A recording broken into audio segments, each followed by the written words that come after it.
જય હનુમાન દાદા, જય શ્રી રામ. મિત્રો, સ્વાગત છે તમારું મારા નવા વિડીયોમાં. તો આ વિડીયોમાં મારે તમને જુનાગઢનો મારો અનુભવ કેવો છે ભાઈ. બે અનુભવ થયા ભાઈ, જોરદાર ગજબ. આમ વાત જવા દો, આમ રૂવાડા ઊભા થઈ જાય. હજુ વિચારું છું ને એ વાત. તો મિત્રો, હવે મારે તમને જે વાત કેવી છે ને એ તમને કહું, પણ પહેલાં જ કહી દઉં કે આ જે ઘટના બનેલી છે ને ભાઈ, મારી આંખે જોયેલી મેં અને મારા મિત્રએ આમ વીતેલું છે ને, એ તમને મારે કહેવું છે.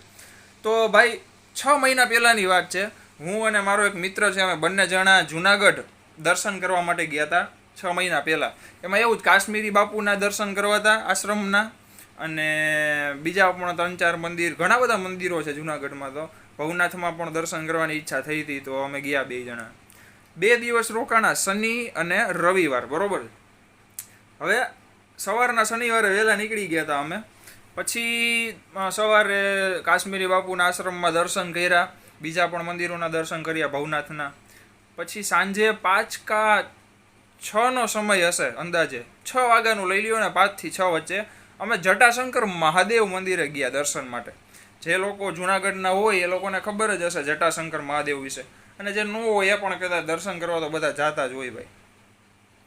તો હું ને મારો મિત્ર દર્શન કરવા ગયા. હવે ત્યાંથી પાછળની સાઈડ જે આપણે શું કહેવાય, મને જગ્યાનું યાર નામ કંઈ યાદ નથી અત્યારે, પણ 5 થી 10 મિનિટ જટાશંકર મહાદેવ મંદિરના પાછળના ભાગમાં તમે આમ જાઓ ને, અંદર ચાલ્યા જાઓ, ઝાડપાન ને ઘાસ ને બહુ છે, એટલે જઈ શકાય એવું નથી, પણ આમ તોય ઘણા જાતા હોય. તો અમે હાલતા હાલતા જોવા ગયા શું છે એમ. મિત્રો, એક આખી કાંટાની વાડ આમ આડી ઠેઠ સુધી રાખેલી હતી, અને સાઈડમાં થોડીક અમથી કેડી હાલવાની જગ્યા હતી, બરોબર. તો ત્યાંથી એક વૃદ્ધ વડીલ દાદા, બહુ મોટી ઉંમરના, લાકડી લઈને હાલતા હાલતા નીકળ્યા. એટલે મેં દાદાને પૂછ્યું કે દાદા, મેં કીધું આ કેડી જે અહીંયા છે આખી રોકી નાખી છે, કાંટાની વાડ છે બધી બાજુ, અને સાઈડમાં આમ તો આટલી હાલવાની જગ્યા, આનું શું કારણ દાદા? મેં કીધું સિંહ વાઘ કાંઈ આવે છે, જંગલી પ્રાણી નીકળે એટલા માટે. મને કે દાદા કે ના ના ભાઈ, એવું કાંઈ નથી. 2-3 મંદિર છે અંદર, અને ઘણા બધા સાધુ સંતો ધ્યાનમાં લીન હોય, અને બસ એવું છે. તો મેં કીધું પણ દાદા, એમાં મંદિર છે ને સાધુ સંતોને કોઈ ડિસ્ટર્બ ન કરે, એ વાત બરોબર, એટલા માટે મેં કીધું કાંટા રાખ્યા છે. દાદા કે ના, એટલા માટે નથી રાખ્યા. કે મેં કીધું તો દાદા એટલું જ કીધું, બધું ન કહેવાય, બટા હાઈલે રાખે, એમ કરીને હસતા હસતા વયા ગયા. હવે મારા મગજમાં એક કહેવાય ને, એક આમ પ્રશ્ન કરી ગયો, એક એવો આમ ખબર નહીં કે શું આ હોય એમ. એટલે મેં મારા મિત્રને કીધું ભાઈ હાલ આપણે અંદર આટો મારી. મને કે ના હો ભાઈ, બી ગયો એ કે મારે નથી જવું. મિત્રો, સાધુ સંતોનું નામ આવે ને ભાઈ, એટલે હું એમ એવો ગાંડો માણસ છું સાધુ સંતો પાછળ ભાઈ, હું એટલો બેઠેલો છું ને કે વાત જવા દો. એટલે હું એવું નથી કહેતો બધા પાસે જાઉં, કારણ કે અમુક લોકો ખોટો એ સાધુ સંતોના પહેરવેશમાં ખોટું કામ કરવાવાળા છે. સાધુ સંત એને ન કહેવાય, એ માણસો હોય બદનામ કરે આવા લોકોને, જે મહાન ધ્યાની હોય ને એ લોકોને. ન્યૂઝમાં આવે, તમે જોતા હશો ભાઈ, કે છોકરા ઉપાડી જાય છે. અને હમણાં રાજકોટમાં જ થયું હતું, લ્યો ને, થોડો ટાઈમ પહેલાં જ, હમણાં જ. અને એવા ઘણી ઘટના બને છે ભાઈ. તો સાધુ સંતોને સાચા હોય ને ભાઈ, એને ઓળખતા આવડવું જોઈએ, બરોબર છે. ઓળખો પછી જ એની પાસે જાઓ. તો મિત્રો, મારે તો મેઇન તો મંદિરના દર્શન કરવાની ઈચ્છા હતી, અને સાધુ સંતોને પણ ધ્યાનમાં બેઠા હોય એમને પણ ડિસ્ટર્બ નહોતા કરવા, પણ દર્શન કરવા હતા બસ. હવે અમે 2 જણા ગયા અંદર, બરોબર. પહેલાં મારો મિત્ર ના પાડતો હતો, મેં કીધું તો હું એકલો જાઉં છું, તોય ભેગો ભેગો આવ્યો. એકલો અહીંયા બહાર શું કરે, ઊભો રહીને. ગયા અમે. હવે થોડું ઘણું ચાલ્યા અંદર, કંઈ દેખાણું નહીં. પછી એક રસ્તો આમ વળવાનો જરાક આવ્યો. જેવા અંદર વળવાની જગ્યાએ ગયા ને, એક મંદિર હતું મહાદેવનું મંદિર હતું, હનુમાન દાદાનું મંદિર સાથે હતું, 2, બરોબર. હવે ત્યાં દર્શન કર્યા, વ્યવસ્થિત બેઠા થોડી વાર ઓટલા ઉપર. મારો મિત્ર મને કે અહીંથી હું ક્યાંય નહીં જાઉં, તું પાછો આવ ને ત્યારે મને તેડતો જાજે, મારે નથી આવું. એ બે બી ગયા. કારણ કે ભાઈ જો વિચાર કરો તમે, 6 વાગ્યાનો સમય યાર, એ મોબાઈલની લાઇટ ચાલુ કરીને જાવું એટલે એ કંઈ આમ ભલે કાંઈ હોય નહીં, ભગવાનની જમીન છે, જગ્યા છે, પણ તો એક બીક તો માણાને રહે ને મગજમાં. હવે આ મંદિરમાં લાઇટું ચાલુ હોય એટલે ભાઈ બેઠા અહીંયા, હું ગયો આગળ. મિત્રો, આ ફાકા નથી જીકતો કે કાંઈ ખોટી વાત નથી, મેં અનુભવેલું કહું છું તમને. હું એ મંદિરથી થોડો આગળ ગયો ને ભાઈ, સાવ શાંતિ. કંસારી કહેવાય ને, કંસારી, જ્યાં રાતના જીવડા હોય એનો જ અવાજ આવે. હવે આગળ જતા ઓમ નમઃ શિવાય, ઓમ નમઃ શિવાય, ઓમ નમઃ શિવાય, જોર જોરથી આમ પહાડી અવાજ તમે જોવો ભાઈ, આ હા હા હા ગજબ અવાજો. એવો એક અવાજ મને સંભળાણો. હવે હાલતા હાલતા મેં પાછું કઈ દેખાય નહીં, લાઇટ બાઇટ તો ચાલુ હોય નહીં, આ જંગલમાં તો ધ્યાનમાં બેઠા હોય થોડા કઈ લાઇટ ચાલુ, પંખા હોય, એસી હોય ભાઈ, એ તો એમ નેચરલ કુદરતી જમીન ઉપર બેઠા હોય. તો હું પેલા ટ્રાય કરું ભાઈ, ચારે બાજુ ખુલ્લું હોય, મેં તો ગોતવા કેમ અવાજ ક્યાંથી આવે, મારે એને હેરાન કરવા કે ડિસ્ટર્બ કરવા કે એની પાસે જઈને વિડીયો બનાવવો એવું કાંઈ નહોતું ભાઈ, બસ દર્શન કરવા હતા જોઈને આગેથી. એ જ સમયે બરોબર આમ લાંબા લાંબા વાળ ને એવું મને દેખાણું, થોડોક આગળ હાલ્યો ગયો ને ત્યાં હું પેલા શાંતિથી આગો ઊભો રહી ગયો, કારણ કે ભાઈ ધ્યાનમાં લીનું અહીંયા પાછળ એવી રીતે તમે હેરાન કરો તો આ ગરમ મગજ ના હોય ભાઈ, બરોબર ને, ખારાઈ થઈ જાય, ગાળું દઈ દે, મને તો બધી ખબર છે, મને નથી દીધી પણ આ બધું જોયેલું છે ભાઈ એમ. તો આગેથી ઊભા ઊભા આમ બસ દર્શન કરી લીધા, મેં કીધું મહાદેવ મહાદેવ મનમાં બોલી લીધું. જેવો પાછળ વળીને જવા ગયો ને ભાઈ, એ બાપુ બરોબર ત્યારે જ એ બેટા મને કે લે હાલે, મેં કીધું આ કોણ બોલ્યું, અને ભાઈ હું ઘડીક તો ખરેખર બી ગયો ભાઈ, બીક લાગે જ ને ભાઈ. મને એમ મગજમાં કે મેં આમને ધ્યાનમાંથી હેરાન કર્યા, ઊભા કર્યા, ડિસ્ટર્બ કર્યા, કદાચ ખારા થઈ જાય તો મારી ઉપર. ઇધર આ કે હિન્દીમાં બોલતા હતા.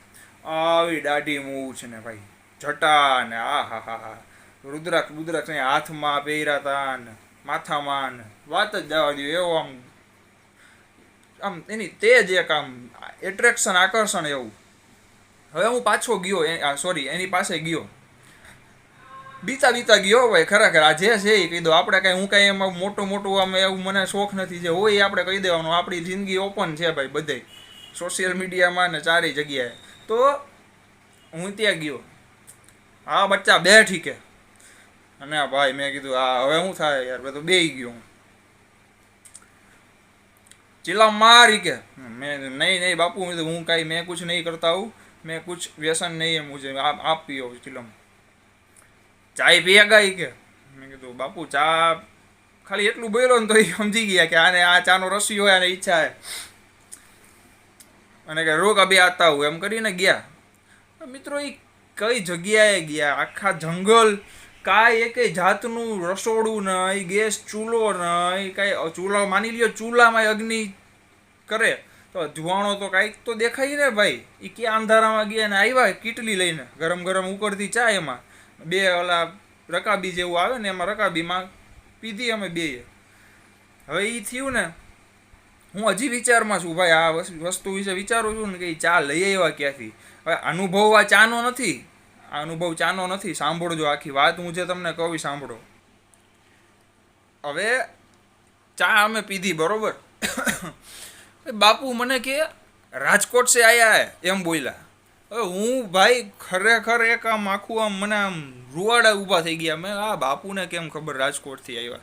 મને એક બાજુ તો મન મારું જાણતું હતું કે ભાઈ તપસ્વી હોય ને ભાઈ એની પાસે સીધી આપોઆપ આવી જાય, બરોબર, આ હકીકત વાત છે.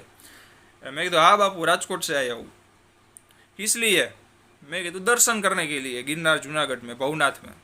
मैंने कि ठीक है और कुछ चाहिए ही क्या. मैं कहा ना बापू काई नहीं जोतू, पर मैं कहा बापू अगर मैंने आपको डिस्टर्ब, मैंने आपको हिंदी में बोलो, मैं कहा अगर मैंने बापू आपको परेशान किया यहाँ पर आकर तो मैं माफ़ी चाहता हूँ, क्षमा करे. मैंने बापू के नहीं नहीं मेरा ध्यान खत्म होने ही वाला था, कोई बात नहीं. હવે આટલું થયું ને, મેં કીધું ઠીક હે ચલો બાપુ મેં ચલતા હું. ફિર પછી એને દર્શન પગે લાગીને હું નીકળી ગયો. એટલે જેવો ઊંધો હાલતો હતો ને, મેં કીધું લાવ ને એકવાર વળીને જોઉં બાપુ શું કરે, બેઠા કે વયા ગયા. જેવું વળ્યું ને કોઈ નહીં. અરે ભાઈ ભાઈ ખરેખર એક તો રાતનું અંધારું, જરા કમથી એવી લાઇટ દેખાય ભાઈ. લાઇટ એટલે એ ટૂંકમાં આગેથી બહારથી અજવાળું આવતું હોય એ દેખાય. ખરેખર ભાઈ પછી મેં એમને ગોતવાની ટ્રાય ન કરી, કારણ કે ભાઈ છે ને અમુક વસ્તુ કરાતું હોય ને એટલું જ કરાય તમારે, પછી જાજુ ન થાય કારણ કે એ નુકસાન થાય. એટલા માટે પછી તો હું ભાઈ મહાદેવ જય હનુમાન દાદા બોલી ત્યાંથી નીકળી ગયો અને ઓલાને લઈને આવેલો ગયો. મિત્રો મેં ઓલાને બધી વાત કરી, મને કે હું હોત તો દોડીને ભાગત ત્યાંથી. મેં કીધું ભાઈ એમાં ક્યાં ભાગવાની વાત છે ભાઈ, મેં કીધું તપસ્યા કરતા હોય બાપુ, મેં તો એમાં ભાગવાનું ન હોય ભાઈ. તો આ ઘટના ઉપરથી ભાઈ એક વસ્તુ મને સમજાણી, અને હકીકત છે પણ મને ખબર હતી, સાંભળેલું હતું, પણ અનુભવ પહેલી વાર થયો કે સિદ્ધિ તમે જાણી શકો આમ નજીકથી, એમ સિદ્ધિ કોને કહેવાય. અને નીકળી ગયા એટલી વારમાં ખબર ન પડી ક્યાં હતા ને ક્યાં વયા ગયા ભાઈ. હા હવે બીજો અનુભવ કહું, નાનકડો છે, બહુ તમારો ટાઈમ નહીં લઉં ભાઈ. મિત્રો આ ઘટના બની શનિવારે. હવે રવિવારના દિવસે સવારના એક આશ્રમ છે, આપણે નામ ભારતી આશ્રમ નથી, બીજું એક નામ છે, મને કંઈક યાદ નથી આવતું. હવે એ કઈ જગ્યા હોય ને ભાઈ, હું કહીશ પછી વિડીયોમાં ક્યારેક. પણ મિત્રો એક ટૂંકમાં મહાદેવનું મોટું આશ્રમ હતું, હાલો ને, આ ભવનાથ અંદર જ. તો હવે હું અહીંયા ગયો, અમે 2 જણા ગયા સાથે દર્શન કરવા. મિત્રો એ બાપુ પાસે બેઠા હતા, એ પણ બહુ મોટી ઉંમરના, તમે જુઓ એની પાસે એટલો સત્સંગ કર્યો.